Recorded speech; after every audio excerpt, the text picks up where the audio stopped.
नमस्कार बंधुरा आमी नूपुर ভিলেজপুর চ্যানেলে আপনাদের সবাইকে স্বাগত। আশা করি যে যেখান থেকে ভিডিওটি দেখছেন সবাই খুব ভালো আছেন। সামনেই তো রাখি বন্ধন উৎসব আসছে, তাই আজকে আমি রাখি বন্ধন স্পেশাল মিষ্টি রেসিপি করে দেখাবো। বাড়িতে থাকা মাত্র কয়েকটি উপকরণ আর খুবই সহজে এই মিষ্টিটি আপনিও তৈরি করে নিতে পারবেন। মাত্র 10 থেকে 15 মিনিটের মধ্যে হয়েও যায় আর খেতেও হয় খুবই সুস্বাদু। আশা করি আজকের ভিডিওটি ভালো লাগবে, শেষ অবধি দেখতে থাকুন। চলুন শুরু করা যাক। প্রথমে আমি এখানে 400 গ্রাম মতো লিকুইড দুধ নিয়ে নিয়েছি। দুধটা সামান্য গরম করে রেখেছি আগে থেকে।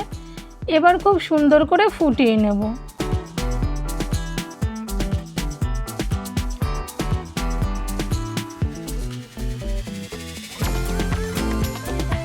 প্রায় 6-7 মিনিট আমি দুধটাকে ফুটিয়ে নিয়েছি। এবার দিয়ে দেবো এলাচ গুঁড়ো। আপনার কাছে যদি এলাচ গুঁড়ো না থাকে সেক্ষেত্রে এলাচের মুখ ফেটিয়েও দিতে পারেন। এবার আরও 3-4 মিনিট মতো ফুটিয়ে নিয়ে আমি দিয়ে দেবো 1 চামচ ঘি। ঘি দেওয়ার কারণে মিষ্টিতে খুবই সুন্দর একটা ফ্লেভার আসবে আর একটা ভালো কালারও আসবে। এবার ঘি দিয়ে আমি প্রায় 4 থেকে 5 মিনিট মতো ফুটিয়ে নেব। 4 থেকে 5 মিনিট মতো ফুটিয়ে নিয়ে এখানে আমি দিয়ে দিলাম ছোটো বাটির 1 বাটি গুঁড়ো দুধ।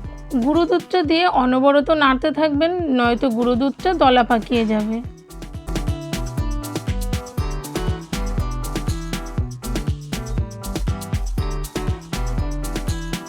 গুঁড়ো দুধটা দিয়ে আমি প্রায় 4 থেকে 5 মিনিট মতো ফুটিয়ে নিয়েছি। এবার দিয়ে দেব চিনি। আপনারা যেরকম মিষ্টি পছন্দ করেন সেই মতো চিনি দিয়ে দেবেন। এবার চিনিটাকে দিয়ে আমি আরও বেশ কিছু সময় এইভাবে ফুটিয়ে নেব।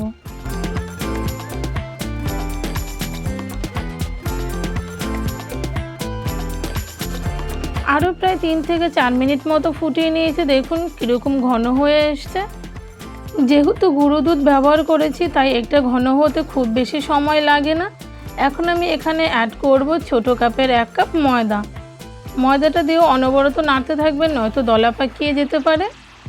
একটা হাতার সাহায্যে এইভাবে নিয়ে সামান্য একটু দলা পাকিয়ে গেলেও অসুবিধা নেই, আপনি এইভাবে করে নিলেই দলাগুলো ভেঙে যাবে।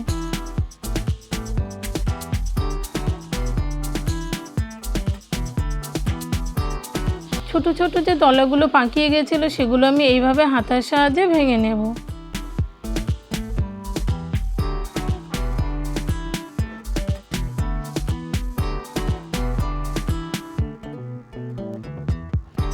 দেখতে পাচ্ছেন অনেকটাই ঘন হয়ে এসছে, আরও আমি কিছুটা ঘন করে নেব। এবার মিষ্টিটাকে একটু ছানার মতো করার জন্য এখানে আমি দিয়ে দেব 7 থেকে 8 ফোঁটা লেবুর রস। খুব বেশি লেবুর রস দেবে না, তাহলে মিষ্টিটা একটু টকটক ভাব হয়ে আসবে। তার জন্য আমি 7 থেকে 8 ফোঁটায় লেবুর রস অ্যাড করেছি। এবার লেবুর রসটা দিয়ে আমি আরও কিছু সময় এটাকে জাল করে নেব। দেখুন মিশ্রণটি একদম ঘন হয়ে এসছে আর কড়াই থেকে উঠে আসছে, একদম তৈরি। এবার আমি এটাকে নামিয়ে নেব। এবার আমি মিশ্রণটিকে নামিয়ে নিয়ে হালকা ঠান্ডা অবস্থায় হাতের সাহায্যে একটু মাখিয়ে নিই। এবার হাতে সামান্য একটু ঘি দিয়েছি যাতে মিশ্রণটি হাতে না লেগে যায়। এবার সামান্য একটু গোল করে চ্যাপ্টা করে এবার মিষ্টিগুলো বানিয়ে নেব।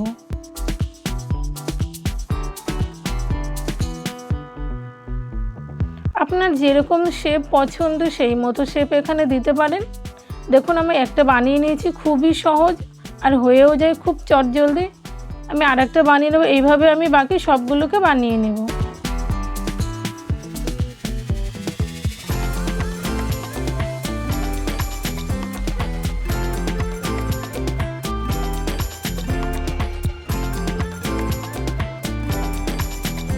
সব মিষ্টিগুলোকে আমি দেখুন বানিয়ে নিয়েছি। কতটা সুন্দর লাগছে আর এটা খেতেও হয়েছিল খুবই ভালো। বন্ধুরা অবশ্যই বাড়িতে একবার করবেন আর কেমন লাগলো সেটাও কিন্তু আমাকে কমেন্ট করে জানাবেন। এবার এটাকে আমি একটু ডেকোরেট করার জন্য দিয়ে দিচ্ছি উপর থেকে কিশমিশ। এটা একদমই অপশনাল, আপনারা যেরকম ড্রাই ফ্রুটস পছন্দ করেন সেই মতো ড্রাই ফ্রুটস এখানে দিয়ে দিতে পারেন। এবার আমি উপর থেকে কিছু বাদাম কুচি করে রেখেছিলাম সেগুলো দিয়ে দেব। এতে করে মিষ্টিটা দেখতেও খুব সুন্দর লাগবে আর খেতেও ভালো লাগে।